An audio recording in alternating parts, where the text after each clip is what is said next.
Welcome back, everyone. Going to begin to the round one recap and the round two showdown picks here for the Charles Schwab Challenge. Going to be doing the same kind of, breakdown that we always do, but I also do have a new tool that I'm excited to show you guys. It's going to be the Cut Sweat tool here at 9 to 5 Sports.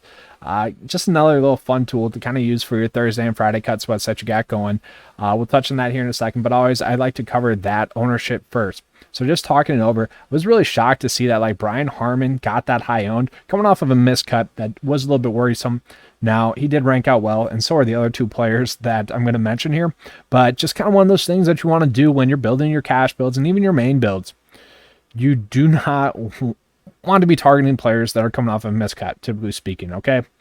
Pretty much the more cuts you can lock into a main build, the better you're going to be. So obviously someone coming in off of a miscut, a little bit worrisome. Obviously with Brian Harman, though, the miscut was on the numbers, kind of had a bad day putting. Kind of made sense there. So just want to throw out there, I was really shocked, though, to see Chris Kirk get this high on 18% ownership. He definitely was a GPP only play, but we can see on the Cut Sweat page, he was 30% owning cash. So actually more owning cash, which a little bit crazy to me. Definitely not a cash play. I get the price point, but coming off of two miscuts, just not someone you want to target in cash. Kind of interesting there. And then we're looking at, let's see here, Emiliano Grillo as well. To be the fourth highest owned player on the slate in GPPs, a little bit crazy to me. I get it. He's a risk reward type play, but once again, going back to it, 31% owning cash for Emiliano Grillo. I don't know. That's just kind of been the theme this year, is that people are going with a much more riskier lineup approach. And that's why some weeks, a lot of the weeks, we're seeing 6 for 6 across the cut line being a small number, except for some random weeks where it's a huge number, where it's like 40%. It's been pretty weird there. So just kind of want to point that out to you guys. We will be pulling up the Cut Sweat page here. Overall, ownership projections and actual ownership were pretty good. Don't really have a problem with anything here. I was a little bit shocked to see like Vincent Whaley not be as high owned. I thought he could get up into the 20%, especially with like Answer, Connors there. It was a little bit shocking to see people get off of Neiman a little bit. But yeah, I kind of thought that the free square Vincent Whaley would be a little bit higher on than that. Just kind of strange there. Also, I didn't even complain about this. What is DraftKings doing with that price? I did complain about this, but DraftKings with that pricing is just crazy to me. People, I think they're just overthinking it there with Vincent Whaley. Just kind of crazy. Like, even if he misses the cut, he was the correct play, just given this price point, because a missed cut with your main build or cash build is not going to hurt you as much at that price point as, like a higher end player missing the cut. Speaking of a higher end player missing the cut, this could be an interesting cut sweat come Friday. Now, I'm recording this prior to the end of the round. There's like a few players left. So we can see we got some really high owned players that could potentially miss the cut, 1 or 2 strokes away from the cut line. So going to be interesting. Right now, I'm seeing the cut line be right around +2 for tomorrow. That's kind of what I'm expecting it to be. We'll see if that happens or not. But, Corey Connors, Abraham Hansen, pretty much all the chalk is looking like they could potentially miss the cut right now. Charlie Hoffman's inside the cut right now. He must have made a birdie since I started doing this video, which is great because I have a lot of them, have them in cash. I wouldn't mind seeing, this is weird. This is why I hate drafting or DFS sometimes, that Vincent Whaley, 9 to 5's boy, we were on him pretty much before anyone else this year. And I played him a decent amount. Where is he? He ended up being a mid-exposure play, but I can only make him that because, well, he's a GPP only play. That's specifically listed here. Very interesting there that, that's the problem with DFS, is that you end up not being able to play or cheer for one of your favorite players because he ended up being chalk. Because if he misses the cut, that's going to make, obviously, the lineups that have 6 for 6 and 5 out of 6 across the cut line really good. Speaking of 6 for 6 across the cut line and 5 out of 6 across the cut line, so we can see majority right now in cash is 5 out of 6, 37%. And then 5 out of 6 is sitting at 33%. And then the next is going to be 4 out of 6 with 16%. Let's scroll down here to the GPP cut sweat.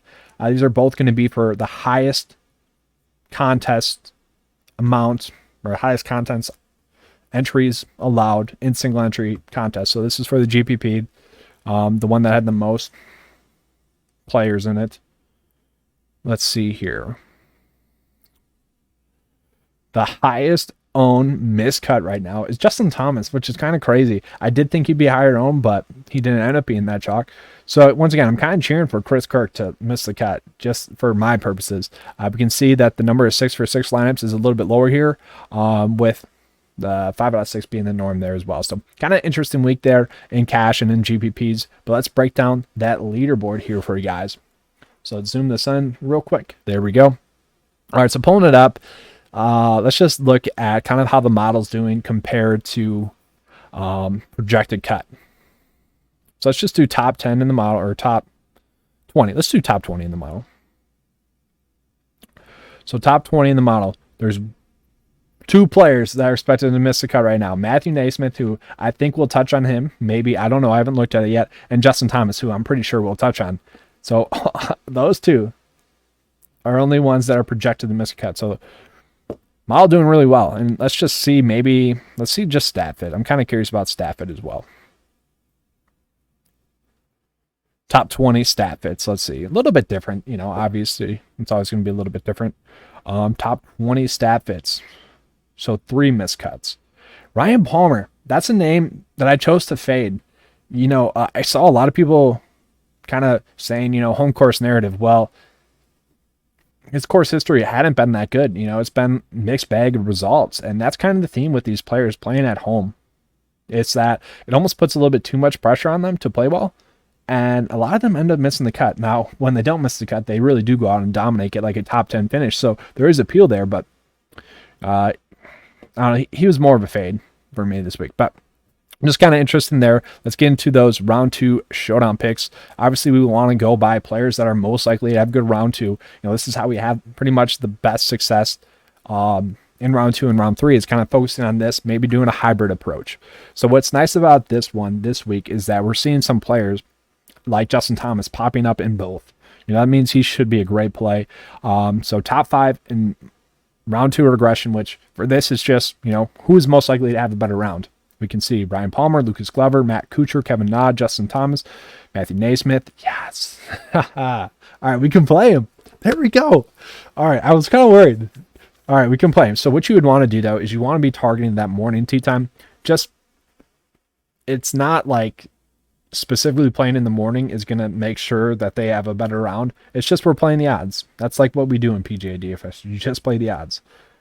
More times than not, a morning tee time is going to play better than an afternoon tee time. So, you kind of just want to focus on those players that have that morning tee time.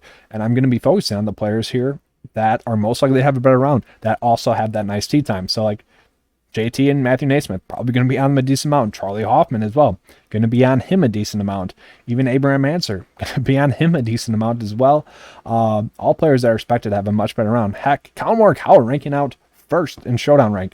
Neiman ranking out pretty well. Let's go by round 2 Showdown rank just to see who's popping up there as well. Now, there's going to be some players that don't pop up because, well, we just don't have that data on them for the season just yet. So Colin Morikawa first. Wow. That's crazy. Tony Finau popping up there as well. A little bit shocking there. So Billy Horschel. Billy Horschel's really an interesting one because he really had a great round going, but it was kind of, I don't want to say fluky, but he kind of just got hot. Very interesting name for round 2. I'll probably plug him in. And honestly, what I'm going to do is I'm just going to pull up the 9 to 5 lineup optimizer, get the top 25 players, and then just put in those players, and then probably just give a little bit more bump to those players that had that morning tee time. It's going to be that simple. So boom, pull up that PGA lineup builder, and that's what we can do. It's going to be as simple as that. Yeah, so like Hoffman, I like a lot. We can kind of see that. You could go back to the well with Harmon if you want. I don't mind Kirk. I might play Kirk. Maybe. I don't know. He's my boy. But I kind of want to cheer against him. It's one of those weird things. But yeah, so like Hoffman, JT, Naismith I'm going with. Ancer I like. That's kind of going to be my go-to there for round 2 Showdown. I like that a lot. Let's see, PGA lineup builder. What kind of value plays have we got there? You could go back to the well with Vincent Whaley somehow. Fucking A, DraftKings. What are you doing? Honestly, what are you doing? I don't get it. The guy's made 9 straight cuts in a row on the path to making another cut, and you haven't priced this low still? I don't get it. So maybe James Hahn was casually popping up there on that sheet there as well. You could go with him. Brennan Todd's at a decent price point. Denny McCarthy I could see a little bit as well. Was Denny McCarthy popping up here? A little bit. Not bad. So if you're looking for a value, he might be a guy to go with. Don't mind that. Ranks out really well progression-wise there for round 2. Don't mind him as a pick. So now let's just look at who's most likely to win going into round 2. And now this, I kind of changed it specifically for round 4. So that'll be something that's available come round 4 for you guys.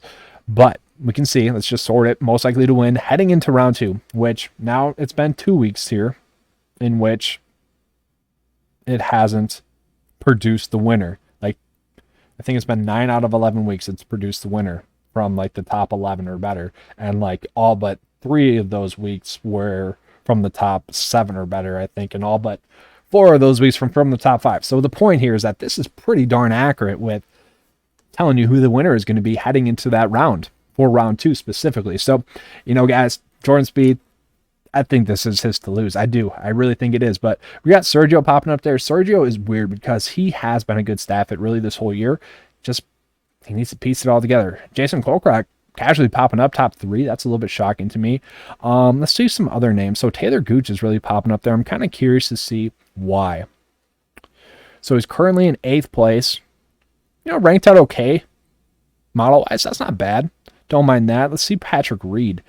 Patrick Reed, I know, had a pretty good round going for a little bit there. Ranked out top in the model, 13th place right now. Yeah, he's a guy that could go low for sure. Obviously, with Jordan Spieth, I should dwell on this a little bit more. With Jordan Spieth shooting -7 at a course he's very familiar with, at a course that's pretty much the perfect course for him, it's very unlikely that he doesn't give up this win. And I'm really cheering for it because, well, 10-1 on the betting card. Really hope that he wins. Really do. Troy Merritt, how did he finish? Let me just pull up Troy Merritt on this. Pretty good. All right. Had those afternoon tee times pulled up there. Go back to the leaderboard real quick. Let's see. Will Zalatoris, I don't know. I just don't see him pulling through this week. What is he at? 24th place. Yeah, not something I would go crazy with. Once again, the great way to use this tool is to potentially hedge some of the current bets that you have going. So, you know, for the most part, you know, sitting pretty well with the bets that we were on. Joaquin Niemann being one of them, Jordan Spieth being another one, and Colin Morikawa being another one. So maybe you want to hedge your bets. Maybe you want to throw in a little bit Cameron Tringale, Jason Kokrak, maybe some Daniel Berger. That is your spot to pick and choose to see if you want to do that. But that's all I have for this video, guys. I know it was kind of more in depth than normal, but I try to keep the fluff out of it for you guys as always. Hopefully it was good data for you guys. Hopefully you guys are going to be able to have a good round 2 showdown. If you guys enjoyed this video, please give me a like, subscribe. I do appreciate that. If you guys want to join 9 to 5 Nation, use these tools here. Click the link in the description below. I don't want to boost myself up too much, whatever the saying is. I can't think of it right now. Too much data in my head right now. But the showdown and like the leaderboard tool there that you saw really been solid for 9 to 5 Nation, especially when maybe some players in their round 1 didn't have a good day. It's been very simple and easy to use for round 2 and round 3 showdown to be able to profit. It's like a really big separation point, I think, for the product at 9 to 5. So definitely check that out. All right, thanks for watching, guys, and as always, keep cashing.